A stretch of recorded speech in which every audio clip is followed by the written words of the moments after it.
नमस्कार, आप देख रहे हैं आईमा मीडिया।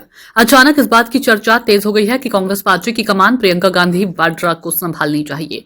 कांग्रेस के अंदर से तो आवाज उठी रही है, लेकिन सबसे हैरानी वाली बात तो यह है कि प्रियंका को अच्छा नेता बताते हुए भारतीय जनता पार्टी के लोग भी कहने लगे हैं कि प्रियंका को आगे आना चाहिए। सवाल है कि जब भाजपा के लोग राहुल गांधी को एसेट मानते हैं, अपना स्टार प्रचारक मानते हैं और दावा करते हैं कि जहां राहुल गांधी प्रचार के लिए जाते हैं वहां भाजपा की जीत पक्की कर देते हैं, तो फिर क्यों उनको राहुल की जगह प्रियंका चाहिए? यह तो उनके लिए अच्छी बात है कि कांग्रेस का नेतृत्व कमजोर हाथ में है और उससे भाजपा को फायदा हो रहा है। सोचे कौन अपने लिए मजबूत प्रतिद्वंदी खोजता है, तभी इस पूरे विमर्श पर संदेह पैदा होता है। कांग्रेस के लोगों में निश्चित रूप से एक बेचैनी है, लेकिन कोई नहीं चाहता कि परिवार के अंदर किसी तरह का विवाद हो और कांग्रेस कमजोर हो। फिर भी ओडिशा के पूर्व विधायक मोहम्मद मुकीम या सहारनपुर के सांसद इमरान मसूद या रॉबर्ट वाड्रा के बयानों के जरिए मामले को उठाया जा रहा है। इसमें कोई संदेह नहीं कि कांग्रेस के अंदर दो पावर सेंटर है। राहुल और प्रियंका दोनों के करीबी लोगों की टीम है, लेकिन वह टीम कांग्रेस को कमजोर करने के लिए नहीं। जो नेता प्रियंका गांधी के करीबी हैं वे राहुल के विरोधी हैं। ऐसी बात नहीं कहा जाता है कि भूपेश बघेल, डीके शिव कुमार, रेवंत रेड्डी आदि प्रियंका के करीब हैं, लेकिन क्या ये सब राहुल के विरोधी हैं?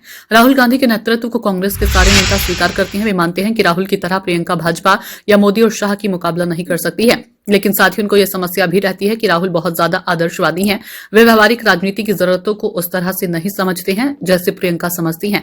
इसलिए प्रियंका के साथ डील करने में कांग्रेस नेताओं को सुविधा होती है, जबकि राहुल उनको असहज कर देते हैं। राहुल गांधी के साथ एक दूसरी समस्या निरंतरता की है। वे किसी भी मसले पर लगातार राजनीति नहीं करते। अभी संसद के शीतकालीन सत्र में ही उन्होंने जिस तरह काम किया उससे कांग्रेस के कोई नेता निराश हैं। वे बोल नहीं सकते, लेकिन अनौपचारिक बातचीत में एक नेता ने कहा कि राहुल गांधी ने प्रदूषण का मुद्दा उठाया था, सदन में बोले भी थे, लेकिन फिर सब छोड़कर जर्मनी की यात्रा पर चले गए। अगर वे सदन में रहते और प्रदूषण पर चर्चा के लिए सरकार को बाध्य करते तो कांग्रेस को बहुत फायदा हो सकता था।